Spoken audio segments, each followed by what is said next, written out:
Tu débutes ta propre formation au lycée Louis-le-Grand, où tu rencontres des collègues metteurs en scène et acteurs qui croiseront tes chemins plus tard, Jérôme Deschamps, Michel Bataillon, Patrice Chéreau. Tes toutes premières créations en tant que metteur en scène est La Cruche cassée de Kleist et Les scènes populaires d'Henri Monnier en 1963.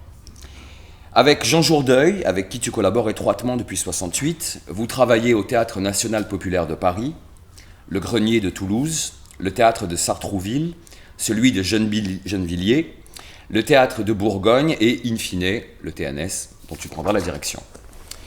Sans Jean Jourdeuil. Sans Jean Jourdeuil.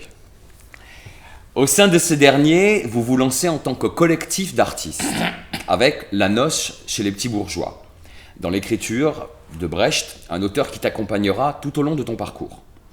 Quelques années plus tard, tu fondes avec Jourdeuil le Théâtre de l'Espérance, au sein duquel l'écriture dramatique allemande, Büchner, Grab, joue un rôle central, ainsi que l'idée d'un théâtre critique engagé à l'image du Berliner Ensemble.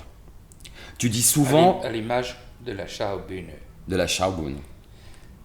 Le Berliner Ensemble était déjà loin. Un peu derrière nous. C'est pour le démarrage et la vocation, le Berliner Ensemble. Après, c'est la Schaubühne qui a compté. Donc tu dis souvent que votre approche de Brecht était différente pour chacun d'entre vous, mais complémentaire. Tu viens du côté pragmatique du plateau, et Jourdeuil, lui, venait du côté réflexif et didactique, une approche philosophique.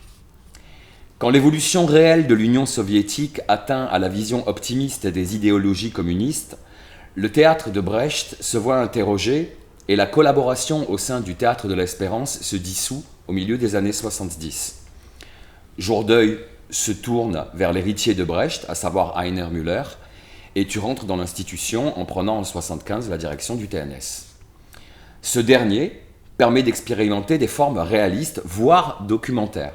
On pense à Germinal en 1975, Vichy Fiction en 1980, et de réfléchir, à travers l'école du TNS, le rôle et la formation de l'acteur.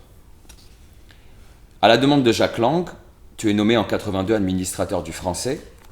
Ces années seront très instructives sur le lien complexe entre politique et art ou administration et pratique scénique.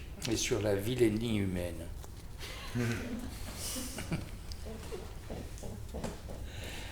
En 90, de 90 à 2001, tu succèdes alors à un de tes vieux compagnons, Patrice Chéreau, à la tête du théâtre de Nanterre-Amandier, et tu y convies Stanislas Nordet, notamment en résidence avec sa troupe entre 95 et 97. De nombreux auteurs contemporains sont au programme, comme Valère Novarina.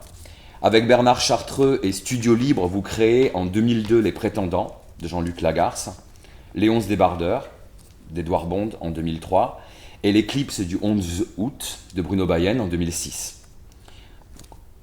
Aussi, donc je note que tu es au CA du Festival d'Avignon, à celui de l'Odéon, et puis très récemment donc dans celui du collectif La Réplique.